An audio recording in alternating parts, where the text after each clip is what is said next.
Hello, welcome back to my bathroom. Today I will review a book and walk you through my skincare. So it is part of the skincare and book review series. I still don't know what it's going to look like. The idea is for me to do a very indulgent, relaxing skincare routine while talking about a book that I recently finished. So some days it will be more skincare, sometimes it will be more of the book. Today I think it's going to be 60-40 because I'm introducing a completely new routine. I only started using it yesterday and I'm extremely happy about it because I need to reset my skin. It's just been going through a lot and yeah, we needed to address this. And the book that I finished, I actually just finished it a couple hours ago. It's Dare to Lead by Brené Brown. So I'll walk you through that. This first thing that I'm using is the Natalia cleansing balm. Her brand is called Botanica. So I'm just going to massage this into dry skin and emulsify it. Now, I'm not wearing a lot of makeup. I'm only wearing the Bobbi Brown under eye corrector, or whatever is left of that, and a bit of Anastasia Beverly Hills Deep Brow Pomade. Because I'm currently on vacation, I'm not wearing anything other than that, just because I feel it's really important to let my skin breathe. So yeah, so I'm just going to massage it. Now for the book, I would rate it a 3 out of 5 if we were to give a star rating. And that is because I think that it's a little bit of a too easy or watered down or commercial version of Brené Brown's work. So how I was first introduced to the author is that my best friend was reading her works, and I tend to be very in sync with my BFF. So she told me, look, you need to really read her work because you will relate to it. And what she does is a lot of research on shame, on vulnerability.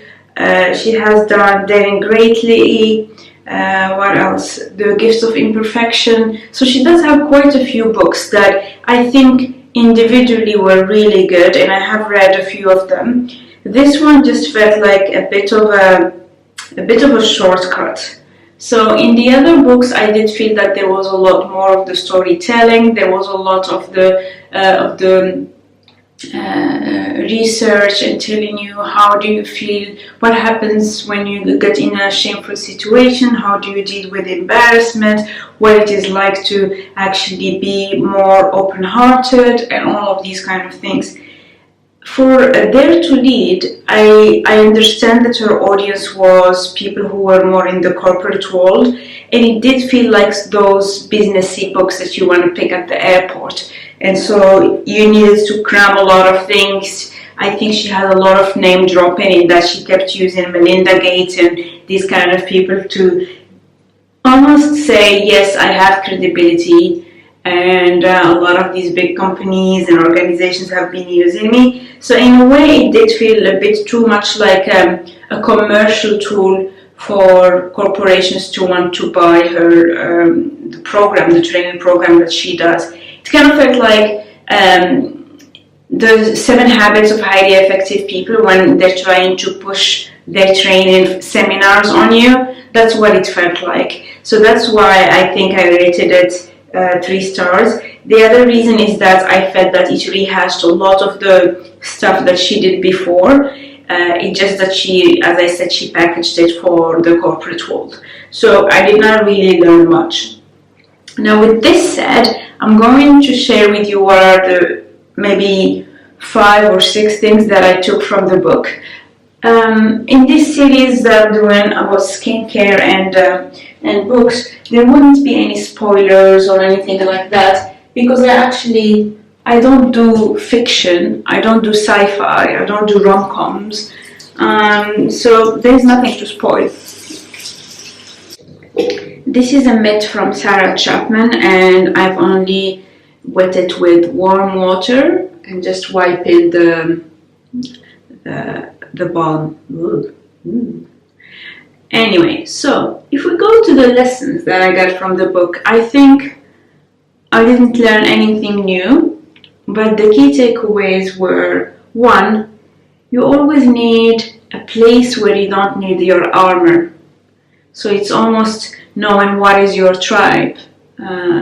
And that is in your life or at work or something like that. You really need to know what is my safe place. And I have been thinking about that in the past few weeks. That's obviously unrelated to the book because I only started the book this week. But I had started thinking about that, and I realized at some point that it was related to an activity that I used to do quite a lot when I was in college. And I used to do it with a group of friends, and we kept on doing it even after I graduated. But then once I left Morocco, I just started being less and less involved. And so what I did recently is I reached out to my tribe. Because I call them my tribe because this reflection started in the context of an exercise at work where we were asked to bring a photo of our tribe. And my photo was with this group of friends doing one activity with them. So I'm very happy that now in 2021 I have started with already reaching out to my friends, and I am starting to be involved again, and I will be coaching some people from my alma mater on that. So I feel that this is a place where I never needed an armor, where I never needed to be somebody different. And so I am glad I am reconnecting with that. The second takeaway was don't take feedback from the cheap seats. And that is essentially her working a metaphor that she had introduced before. These are magnetic balls from also from Quantum Botanica, and they're meant to be rollers. They're spiky, and the first time that I got them was yesterday. And within the first 30 minutes of me receiving them, I think I dropped them 7 times on the floor. I don't even have a cat, that's just my own doing because I was playing with them. So I will be massaging my skin because it will help with collagen production and also help with all of the surface issues that I have. I used them once yesterday. I was amazed at the results after one single use. It looks harsh. I am looking for that redness. So don't worry about that. If you see that my skin becomes a little bit red, that's what I'm trying to do. So the feedback thing is because in one of her previous books called Daring Greatly, I think, she used a metaphor that was used by Roosevelt about being in the arena. It's from a speech where he talks about the people who are most worthy of praise or who are actually doing the work are the ones who are in the arena, marred in blood and sweat, because they are there doing the work, they are there suffering and everything. And yes, they are fallible, and yes, they might not be the best at what they're doing, and they might be knocked down all the time, but they have the merit of at least being in the arena versus the people who are watching from outside and just criticizing. And so what Brené was referring to was actually these people who would criticize you from outside, and actually they're not in the arena with you. And that is something I agree with. Everybody and their grandma has an opinion on what you're doing. You get to choose who you accept feedback from. So there are people who, if they give me feedback, I will take it to heart and I will act on it. And there are people who don't deserve that. Why would I take feedback from them? And it seems very simple, but it's quite important. This one is rattly because, as I said, I dropped it.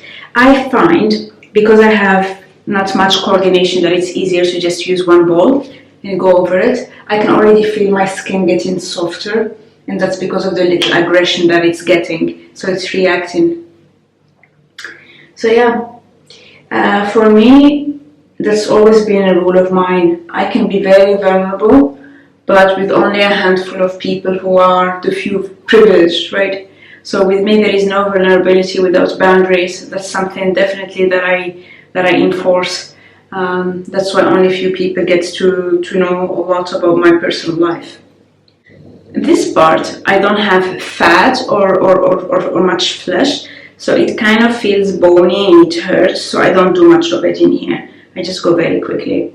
The other couple, I would say, pieces of advice that she gives are more the kind of stuff you would find in self-help books for corporate trainings. So one of them is about asking, what kind of support do you need from me? So what does support from me look like? The other one is about what does done look like? So whenever you're asked to do a task, you want to make sure that you're on the same page. So none of that is actually anything groundbreaking. If you've been managing people, you already know how to do that. If you've been managing people well, you already know how to do that, and you do it intuitively. It's not like it's something where you need people to give you that phrasing. But I think for people who are less natural at it or just getting started, it's always good to have some phrases that help you get the conversation going. So in that regard, I think that the tools would be quite interesting.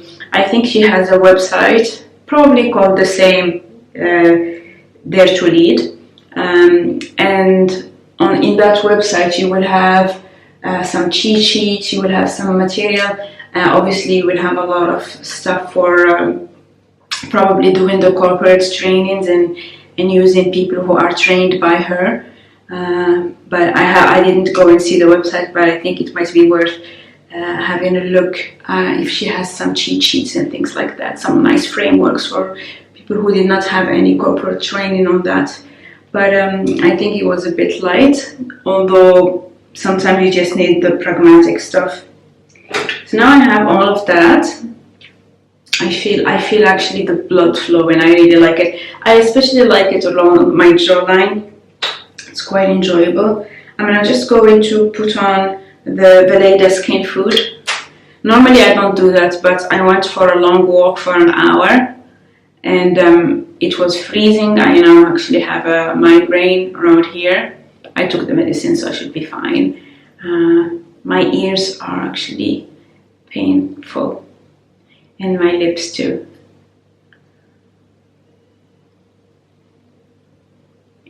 There you go.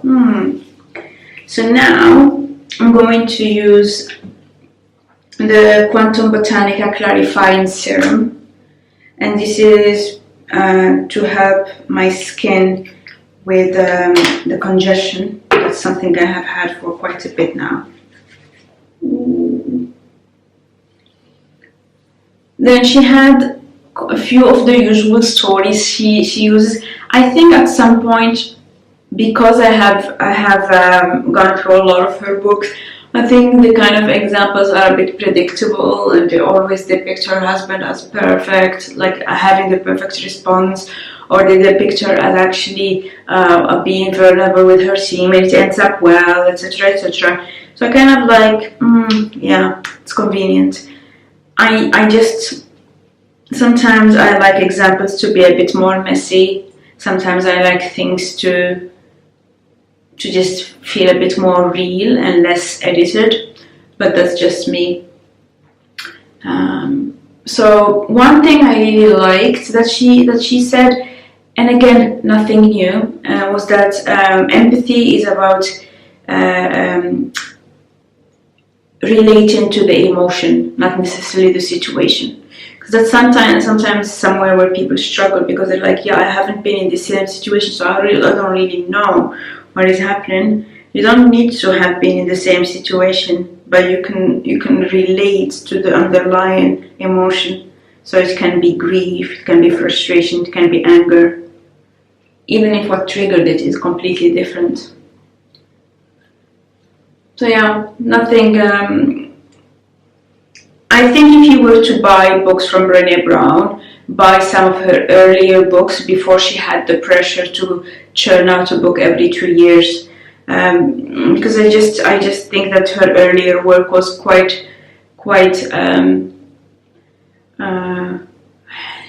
I don't want to call her disingenuous now. I think because I have been in the corporate world for over a decade, and also I worked for a couple of US multinationals. US multinationals are very big on corporate trainings. They love doing that, and I mean, at least at the time before the pandemic, they would love to go and do these seminars and go 2 days somewhere and bring a coach and everybody holds hands and talks about stories and blah and blah. So this is just done to death, and it's a very valid industry because I mean it pays quite a lot. So I think it's a valid move. But if you want to get the proper Brené experience, which for me is really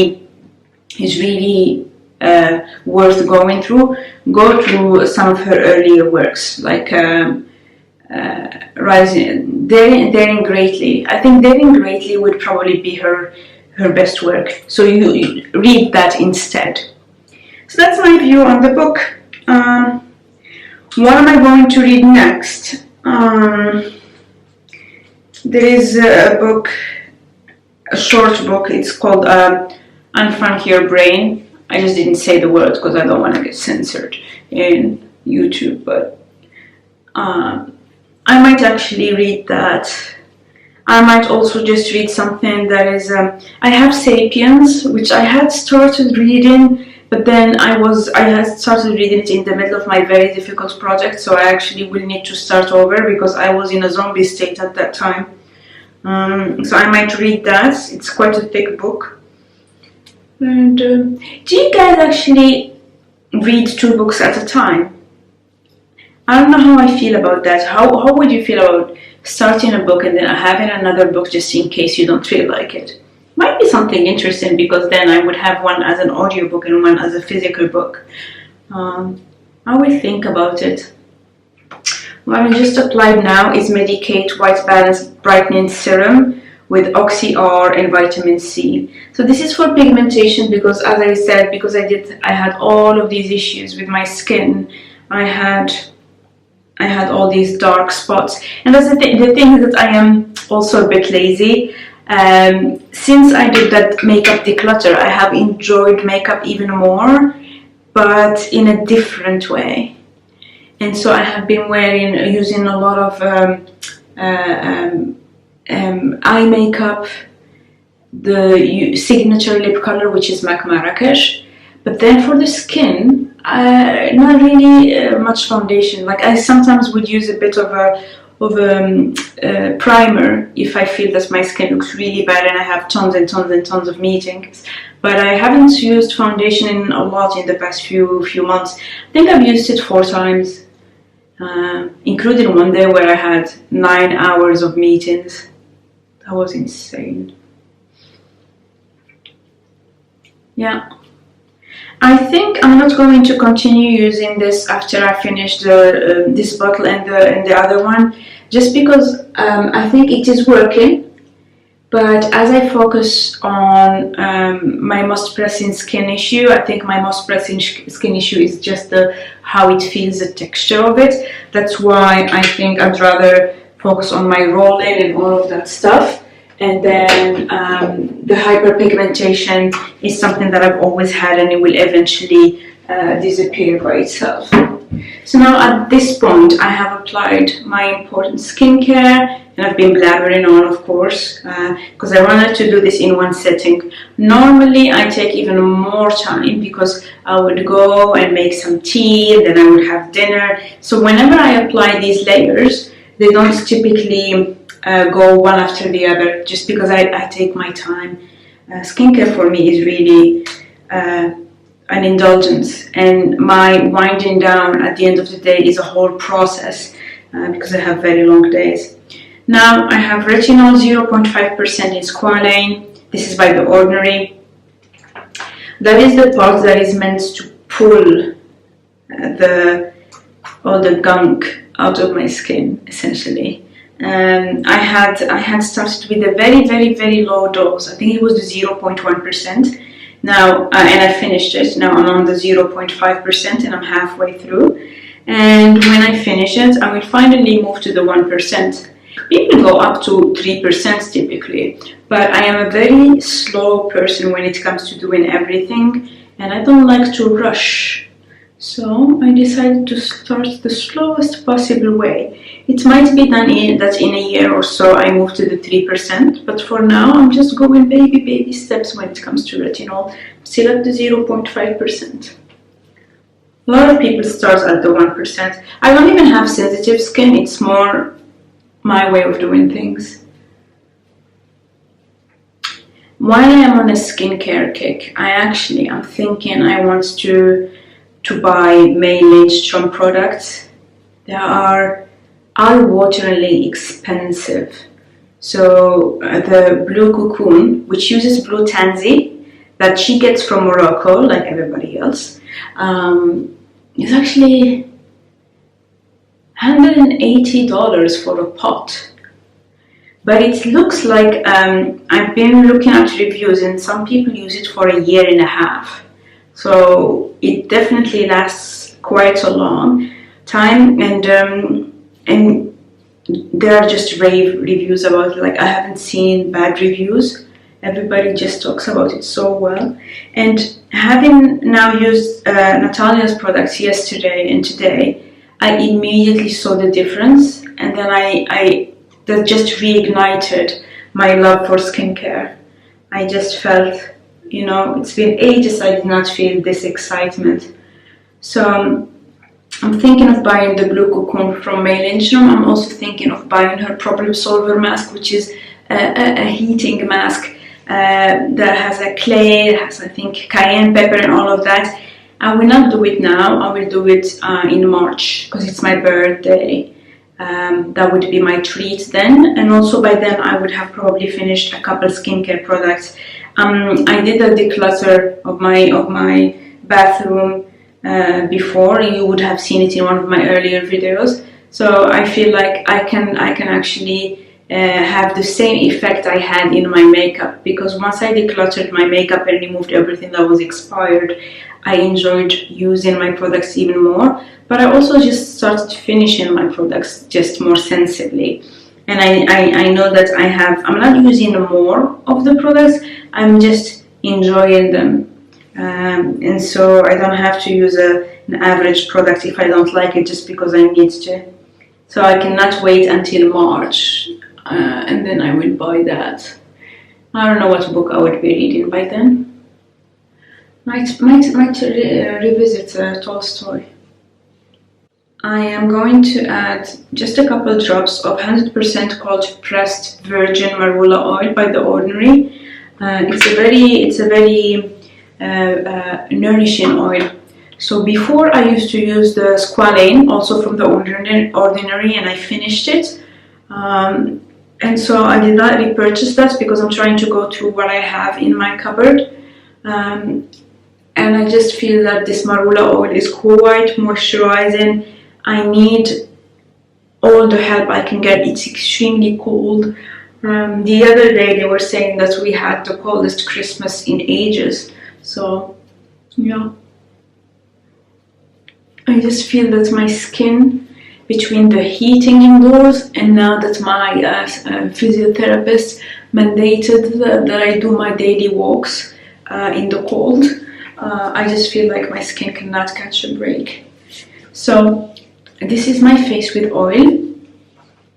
I'm now going to go and make myself a cup of tea and then maybe watch one episode of The Big Bang Theory, because my sister had always been calling me Sheldon, so I decided to eventually start watching it, and it's very sad because he is actually like me. There are a lot of things that he said that I could relate to, even if they were meant to be funny, and that's kind of it's fine. I've always been nerdy. I was really a nerd, but it's okay. I think I'm recovering. So when I come back, I will show you the product that sold me on this routine.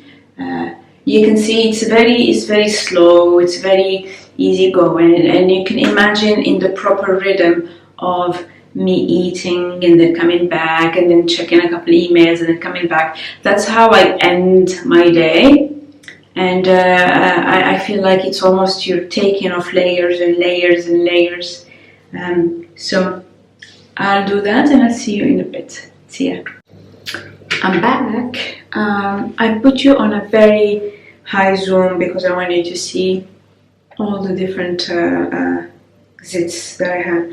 So now I'm going to use the Quantum Botanica Spot Solution, and for me this is the best product that she makes. I mean, I didn't try many others. So it is a liquid, but it has a lot of ground coarse things in it. So I'm going to spill a little bit of it here so that you see what the consistency is like. So it looks like liquid mud, and it has gritty bits. It has the smell of something that got burned, like completely charred. So I think it has some burnt herbs. I also think that it has turmeric because this thing is very pigmented, and then when it dries yellow. And it has a smell of, what would that be? I need to find what the ingredients are and post them for you. But it has a very strong herbal smell, not pleasant at all. But I don't mind because I can definitely tell that it works. Yesterday I had a couple angry zits because it's that time of the cycle when I have zits, mostly from hormones. So they are hormonal breakouts, not regular acne. And after applying this, I noticed in the morning that they were pretty much dried up. So I'm very happy with that. The smell is horrible though. But in a way I kind of like it, you know, when something is so bad that it's good. And you can actually use it, you can use it on all kinds of zits. So for example, even if you get like a mosquito bite or something like that, you could do that. And I'm using it with this brush from Primark. I bought it a few years ago when I still lived in Belgium. And I use it sometimes. I bought it in a pack of 5 or 6. It was very inexpensive because, you know, Primark. And I use that whenever I want to apply lip products or something like that. But I had one that was unused, and I figured I'd rather do it this way than every time touch the bottle with my fingers. So now I think I have only 2 or 3 other spots left, and they're usually in my jawline. So I'm very generous with this because I think that after a bit I won't have that many spots, so I will be using less. But it's not the prettiest. If I weren't going anywhere, I'd probably also use it during the day, and I know I'm using quite a lot. But later on, when I have just the one random zit, it would be more just doing something like this, you know, just putting it, tapping it, and that's all. But I wanted absolutely for you guys to see this because I think it's, you know, it's keeping it real. It's the reality of having to deal with hormonal acne. I've had all types of acne actually growing up, so I'm a bit blasé about it. I don't really worry much. Everything gets solved at some point. So I just rinsed this. It's very weird. It's like a horrible smell, but for some reason I kind of like it. So I'm just gonna close it and put it back. When it dries a little bit, I will just get a bit closer so that you see the areas that are a little bit thinner. When it dries, it gets to this color, so it's not as dark. So from afar you wouldn't be able to tell. You can already see that it's kind of blending into my skin. If you had a very fair complexion, like very pinky and light, that definitely would look horrible. But on my skin I don't really mind. Now I'm exaggerating, but honestly in a week or two when I'm going out or something like that, I wouldn't mind having just a little bit on a spot and going to the shop or something like that. Obviously right now I'm not going to any shop or anything. But yeah, so this is my skincare. That's the one I just started using as of yesterday. I'm going to keep this routine for all of January and then we'll reassess. So we'll see whether that works. I think within 2 weeks I will have very smooth skin, no problems. I'm very, very confident with this routine. So wish me luck. See you soon on my channel. Take care.